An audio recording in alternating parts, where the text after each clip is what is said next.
Terima kasih saudara, Anda masih bersama kami di Dua Arah. Mas Roy tadi menurut pernyataan dari Pak Susno bilang bahwa tidak dilanjutkan, kemudian ini alias di stop, ini karena tidak cukup bukti Mas Roy. Dan hasil ini bisa dipertanggungjawabkan. Gak apa-apa, bukan. Yang dimaksud Pak Susno itu adalah bahwa semua itu satu rangkaian. Jadi artinya alat bukti yang diuji ini hanya merupakan satu bagian dari sebuah rangkaian. Apa yang disampaikan beliau saya dukung. Setuju gitu memang. Artinya apa? Artinya tidak cukup bukti untuk dikatakan bahwa ini dibuktikan itu palsu gitu ya. Kalau itu misalnya dari berbagai keterangan. Tapi mungkin prosesnya mungkin dengan segala hormat Pak Jenderal. Prosesnya adalah harus yang lebih komprehensif terbuka. Misalnya apa?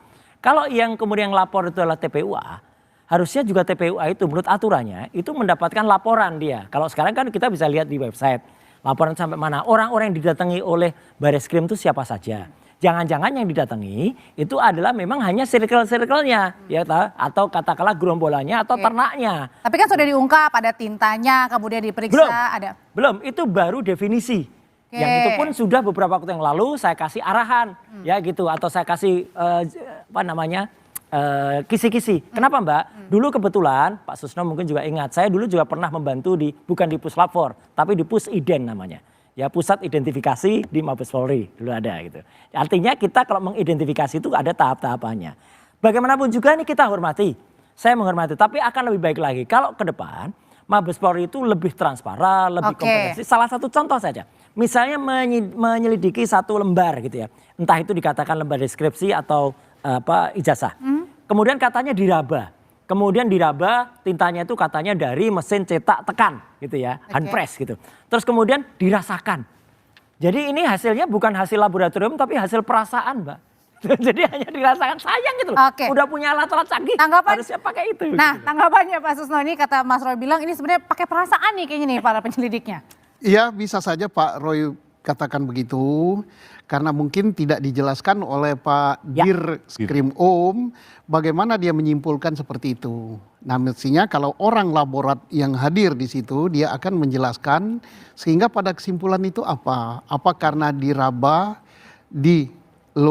apakah atau karena dengan teknologi yang ada. Karena Bareskrim itu sudah mempunyai laborat yang sangat bagus, tidak kalah dengan Amerika gitu. Tapi dijelaskan bahwa ini bukan karena dicium, bukan karena diendus, bukan karena ini, tapi kita menggunakan teknologi tingkat tinggi.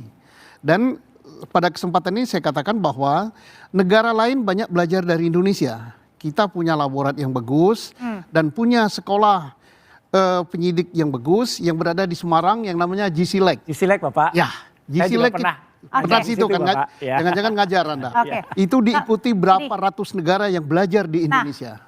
Kalau gitu Pak Suparji menurut Anda tadi sebenarnya memang perlu nggak sih untuk tadi mengumumkan gimana caranya di konferensi pers itu sebenarnya wewenang atau gimana tuh sebenarnya boleh milih atau enggak?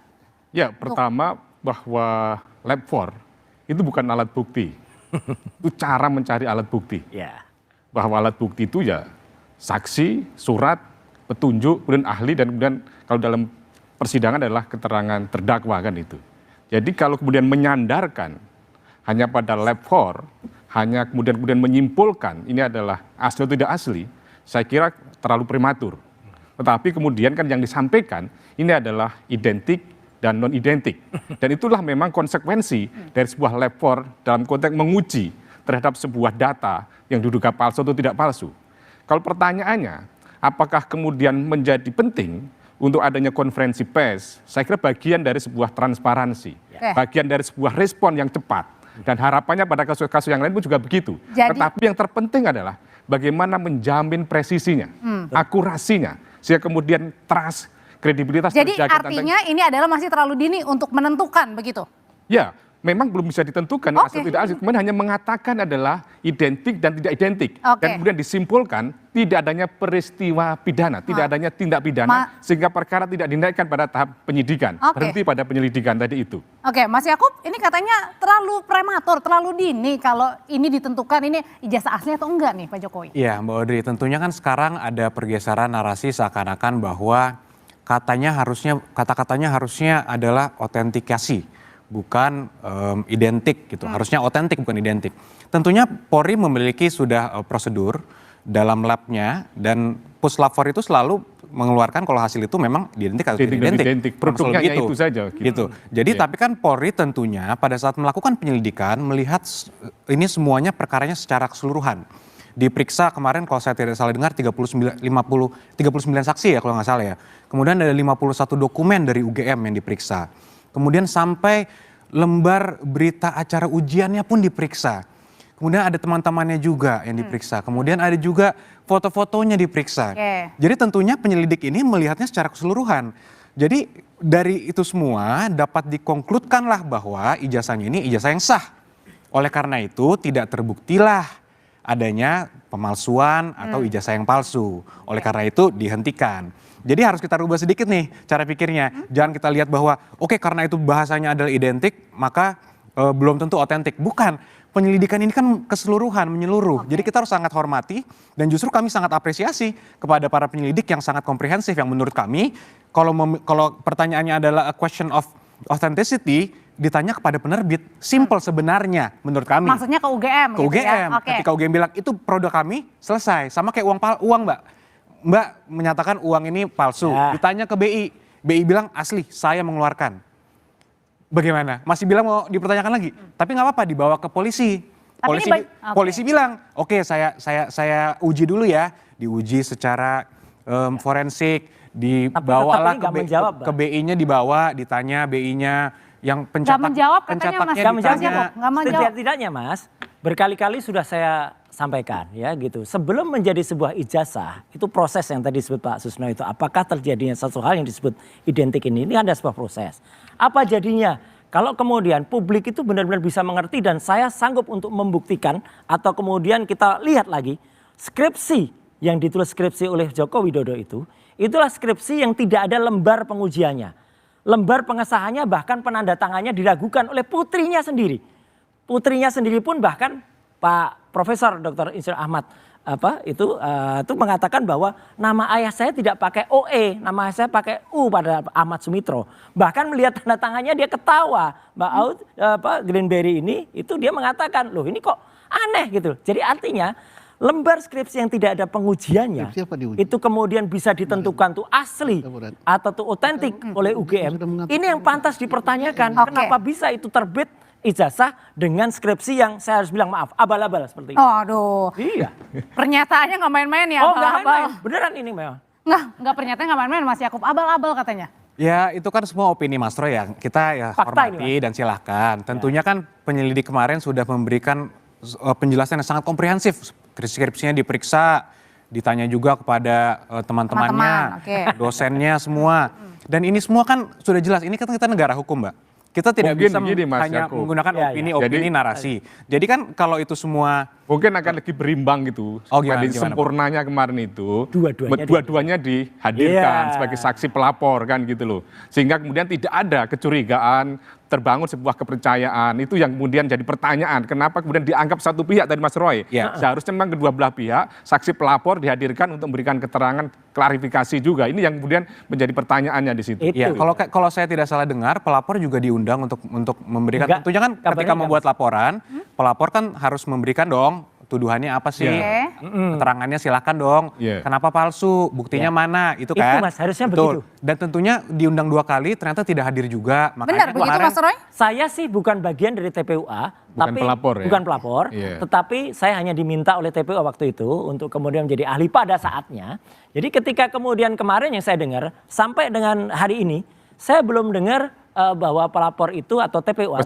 Dalam hal ini Bang Egy Sujana ya? Ya, itu menyatakan dia diundang. Bahkan dia mengatakan kaget ketika mengetahui, wah tiba-tiba Barreskrim udah jualan Tapi tadi kata Mas Yakub bilang udah 2 kali nggak datang. Bukan kata saya Mbak, itu statement resmi dari Barreskrim. Saya kira ini perlu disampaikan nanti kalau Barreskrim juga tidak diuji loh ya. Beliau nanti akan ada juga yang menguji apakah Kompolnas atau apa nanti ketika diperiksa. Apakah benar prosedur itu jalan dengan semestinya atau kemudian tidak presisi. Itu kan penting banget. Ya, oke. Yang perlu saya sampaikan mungkin Mbak Ode di sini, mungkin agak kurang baik kalau kita membangun narasi seakan-akan ada ketidakpercayaan kepada Polri. Kenapa saya bilang begini? Karena kan tentunya pihak pelapor juga melapor kepada Polri mereka datang ke polisi Berarti bilang percaya kan di situ? dipercaya di Iya, situ bahwa percaya. tolong diusut, tolong dicari bukti-buktinya. Walaupun menurut kami dari awal sebenarnya laporannya tidak berdasar karena bukti-buktinya tidak cukup dari awal.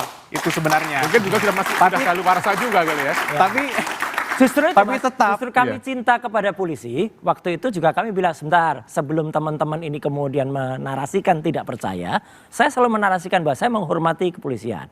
Ya gitu, termasuk tadi yang disebut GCLEC tadi, yaitu Jakarta Center for Law Enforcement Cooperation. Itu sama ketika 2004 dulu, kita benar-benar kerjasama kepolisian dengan Australia ya Pak Susno. Waktu itu kan juga akhirnya supaya Polri ini meningkat kualitasnya. Dan saya sedih Mas, sama dengan kesedihan saya ke UGM. Gitu loh, KUGM bisa mengeluarkan ijazah dengan standar skripsi. Ketika Bareskrim kemarin menyampaikan dengan tidak komprehensif, tidak kemudian dengan bukti yang mudah dicerna oleh masyarakat, itu kan malah membuat pertanyaan bagi masyarakat. Jangan-jangan benar ya ijazahnya memang tidak seperti itu. Kalau gitu Pak Suparji, pertanyaan berikutnya adalah sebenarnya yang kita cari ijazah aslinya atau ijazah sahnya, dan bedanya apa nih otentik dengan asli?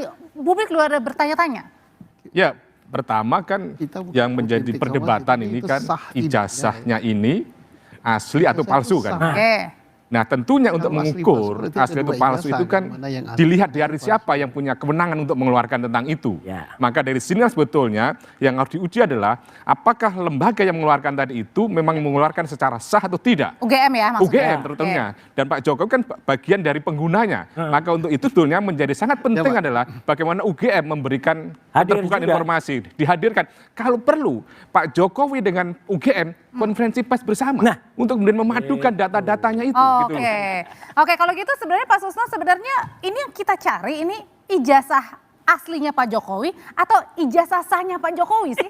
Jadi kita ini berbicara kadang-kadang mencari asli atau palsu. Kalau asli atau palsu berarti yang ini asli, yang ini palsu. Maka kita bandingkan. Sekarang yang paling penting itu adalah apakah ijazah yang dipegang Pak Jokowi itu sah apa tidak. Nah untuk mengetahui sah apa tidak itu adalah institusi yang mengeluarkan. Yang paling berwenang memberikan penilaian. Tetapi tidak cukup itu saja. Itu. Kalau institusinya mengatakan ya betul itu produk kami terdaftar, ya kami yang mengeluarkan. Maka Polri selaku penyidik tidak cukup itu. Dibuktikan prosesnya itu benar apa tidak. Nah prosesnya itu apa? Mulai dari pendaftaran. Apakah Pak Jokowi betul mahasiswa UGM apa tidak pada tahun 80? Ya. Dulu kalau nggak salah belum ada Sepenmaru Oke. tapi ada Skalu Bapak. Skarus, Skalu sekretariat dan bersama. Skasu. Ya. Ada 10 university yang terkenal, misalnya UGM, UI, Oke. Undip dan sebagainya. Dilihat saja di koran daerah karena dulu belum ada HP ya. Ya. Jadi artinya Pak Susno? Di koran daerah itu namanya Kedaulatan Rakyat atau Betul, itu Bernas koran Jogja. karena saya pernah di Jogja juga ya. Ada nggak nama Pak Jokowi diumumkan Sebagai di koran mahasiswa baru daerah, gitu. Ya. lulus diterima Oke. sebagai mahasiswa Fakultas Kehutanan tahun 1980. Oke, jadi kalau gitu pertanyaannya berikutnya. Salah satu ya. Salah satu. Setelah itu baru dilihat di buku Indo dan sebagainya.